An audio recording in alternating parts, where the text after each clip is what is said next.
তো এখন একটুখানি কিছু কথা মনোযোগ দিয়ে শোনার চেষ্টা করেন।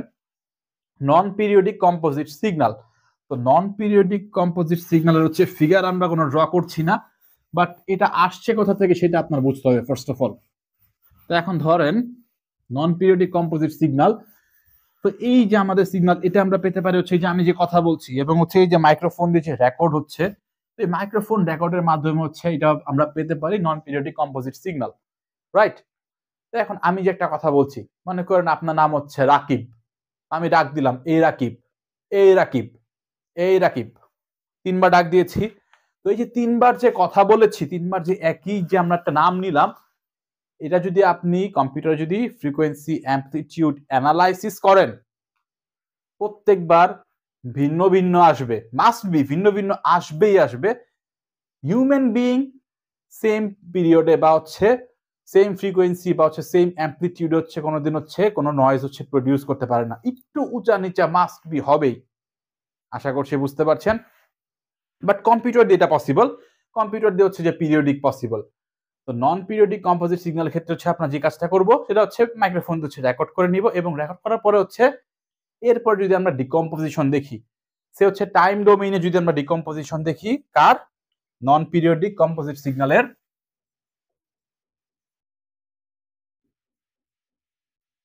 নন পিরিয়ডিক কম্পোজিট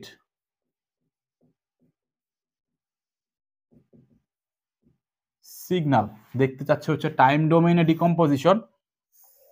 তো সে এদিকে থাকবে কি, এদিকে থাকবে হচ্ছে টাইম, এদিকে থাকবে হচ্ছে অ্যামপ্লিটিউড। এটা দেখতে হবে অনেকটা হচ্ছে কাইন্ড অফ এইরকম।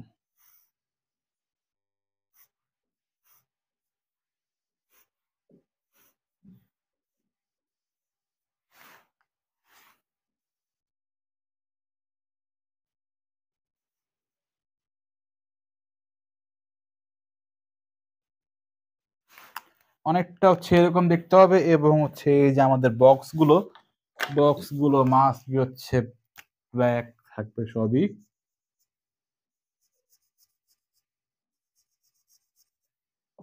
এটা তো কালি শেষ, হোয়াটএভার।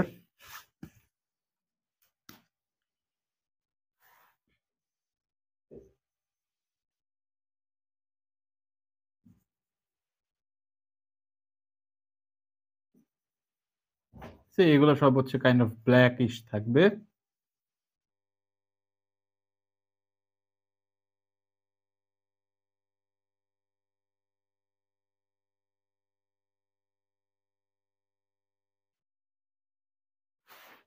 এবং এটাকে আমরা বলছি হচ্ছে এ দিয়ে বলছি হচ্ছে এটা হচ্ছে আমাদের টাইম ডোমেইন। তো এখন একটা নন পিরিয়ডিক কম্পোজিট সিগন্যালকে যদি আমরা টাইম ডোমেইনে যদি আমরা ডিকম্পোজ করি, তাহলে হচ্ছে আমরা ইনফাইনাইট সংখ্যক হচ্ছে সাইন ফ্রিকোয়েন্সি পাবো, মাস্ট বি ইনফাইনাইট সংখ্যক হচ্ছে আমরা সাইন ফ্রিকোয়েন্সি পাবো। এখানে আমরা দেখতে পাচ্ছি অনেক সাইন ফ্রিকোয়েন্সি রয়েছে এখানে। তো এখন কথা হচ্ছে মানুষ যে সময় কথা বলে তখন সে ইনফাইনাইট ফ্রিকোয়েন্সি সে ক্রিয়েট করতে পারে, বাট পরিসীমা বা রেঞ্জ হচ্ছে সীমিত। সাধারণ একজন মানুষ 0 থেকে 4 কিলো হার্জের মধ্যে ফ্রিকোয়েন্সি ক্রিয়েট করতে পারে, একটা না হচ্ছে 0 থেকে 4 কিলো হার্জের মধ্যে সে ফ্রিকোয়েন্সি ক্রিয়েট করতে পারবে। এর থেকে বেশিও সে পারবে না, এর থেকে কমও সে পারবে না। আশা করছি বুঝতে পারছেন। এটা আমরা টাইম ডোমেইনের রিপ্রেজেন্টেশন দেখলাম। তো এটাই যদি আমরা ফ্রিকোয়েন্সি ডোমেইনে দেখি তাহলে কেমন হবে। তো ফ্রিকোয়েন্সি ডোমেইনে যদি আমরা দেখি, সে এদিকে কি থাকবে, এদিকে থাকবে হচ্ছে ফ্রিকোয়েন্সি হার্স, এবং এদিকে থাকবে হচ্ছে অ্যামপ্লিটিউড। তো ফ্রিকোয়েন্সি ডোমেইন রিপ্রেজেন্টেশনের ক্ষেত্রে আমাদের যে নন পিরিয়ডিক যে কম্পোজিট সিগন্যালগুলো রয়েছে না, সেগুলো হচ্ছে কন্টিনিউয়াসলি একটা বক্ররেখা দিবে। কেমন, এই যে এমন হচ্ছে কন্টিনিউয়াসলি একটা বক্ররেখা আসবে, এরকম কন্টিনিউয়াসলি একটা বক্ররেখা আসবে। আশা করছি বুঝতে পারছেন। এই যে এরকম কন্টিনিউয়াসলি বক্ররেখা আসবে, এবং হচ্ছে হিউম্যান বিং এর কথা যদি বলি, সে হচ্ছে 0 হার্জ থেকে 4 কিলো হার্জের মধ্যে হচ্ছে কন্টিনিউয়াসলি হচ্ছে সাইন ওয়েভ ক্রিয়েট করতে পারে, ফ্রিকোয়েন্সি হচ্ছে সে ক্রিয়েট করতে পারে। এটা হচ্ছে রেঞ্জ হচ্ছে 0 থেকে 4 কিলো হার্জ, এবং এই ভ্যালুগুলো মাস্ট বি কেমন হবে, যেহেতু এটা হচ্ছে আমাদের নন পিরিয়ডিক, তার মানে এই ভ্যালুগুলো হচ্ছে মাস্ট বি কন্টিনিউয়াস, মানে হচ্ছে ভ্যালুগুলো হচ্ছে রিয়েল ভ্যালু, মানে হচ্ছে 0.0, 0.1, পরেরটা 0.2, তারপরটা 0.3, এভাবে করতে করতে 4000 পর্যন্ত আসবে। মানে হচ্ছে কত, মানে ইনফাইনাইট এখানে হচ্ছে আমাদের সাইন ওয়েভ রয়েছে, আশা করছি বুঝতে পারছেন, এবং হচ্ছে তাদের ফ্রিকোয়েন্সি রয়েছে। যদি আমরা এটা দেখছি কি, এটা আমরা ফ্রিকোয়েন্সি ডোমেইন দেখছি না, তো ধরেন ফ্রিকোয়েন্সি ডোমেইনে আমরা যে কোনো একটা ফ্রিকোয়েন্সি, এফ ফ্রিকোয়েন্সি আলা, ধরেন হচ্ছে এফ ফ্রিকোয়েন্সি রয়েছে কোনো একটা সাইন ওয়েভের, তো এই এফ ফ্রিকোয়েন্সি সহকারে যে সাইন ওয়েভটা রয়েছে তার অ্যামপ্লিটিউড আমরা বের করতে চাই। তো সেটা আমরা কিভাবে করব? তো এই কাজটা আমরা করব হচ্ছে যে এফ ফ্রিকোয়েন্সি যে জায়গায় রয়েছে না, যে সাইন ওয়েভের, সেই এফ ফ্রিকোয়েন্সির উপরে হচ্ছে আমরা একটা ভার্টিক্যাল লাইন অঙ্কন করব। ধরেন হচ্ছে এই জায়গা থেকে হচ্ছে আমরা একটা ভার্টিক্যাল লাইন একটা আমরা ড্র করছি এখান থেকে, এই যে ড্র করলাম ভার্টিক্যাল লাইন, এটা ভার্টিক্যাল তো হয়নি, যাই হোক করলাম ড্র একটা ভার্টিক্যাল লাইন। তো এই যে ভার্টিক্যাল লাইন যেটা আমরা ড্র করলাম, সেটা মাস্ট হচ্ছে আমাদের এই যে কন্টিনিউয়াস যে বক্ররেখা রয়েছে সেটাকে কি করবে, ছেদ করবে, তাই না? এখন যে পয়েন্ট থেকে হচ্ছে আমরা ভার্টিক্যাল লাইন ড্র করা শুরু করেছি এবং যে পয়েন্টে যে ছেদ করলো, তাহলে আমরা একটা হাইট পেলাম।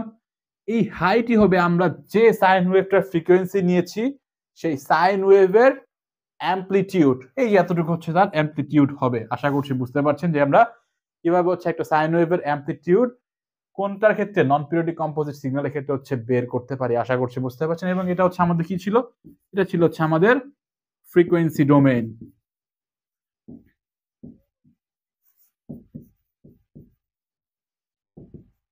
রাইট? এবং এই টোটাল ফিগারটাকে হচ্ছে আমরা বলতে পারি হচ্ছে টাইম এন্ড ফ্রিকোয়েন্সি ডোমেইন। আমরা যদি বলি figure 3, time and frequency domain,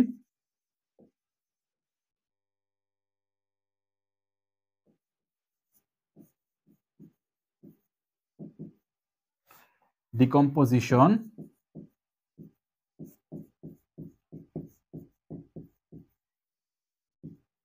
of non-periodic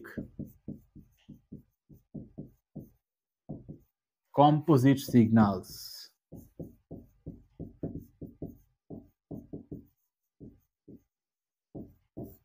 আশা করছি এই পর্যন্ত সবকিছু বুঝতে পেরেছেন, সব থিওরিটিক্যাল কথাবার্তা ছিল। তো এই গেল হচ্ছে আমাদের আজকের লেকচার ভিডিও। নেক্সট লেকচার ভিডিওতে আমরা দেখবো হচ্ছে ব্যান্ডউইথ, অনেক অনেক ইম্পর্টেন্ট ম্যাথ টাইপের কোশ্চেন ব্যান্ডউইথ থেকে এক্সামিনেশনে চলে আসে। নেক্সট লেকচার ভিডিওতে আমরা কিছু ম্যাথও প্র্যাকটিস করবো। তো নেক্সট লেকচার ভিডিও দেখার আমন্ত্রণ জানিয়ে এখানেই বিদায় নিচ্ছি। আসসালামু আলাইকুম।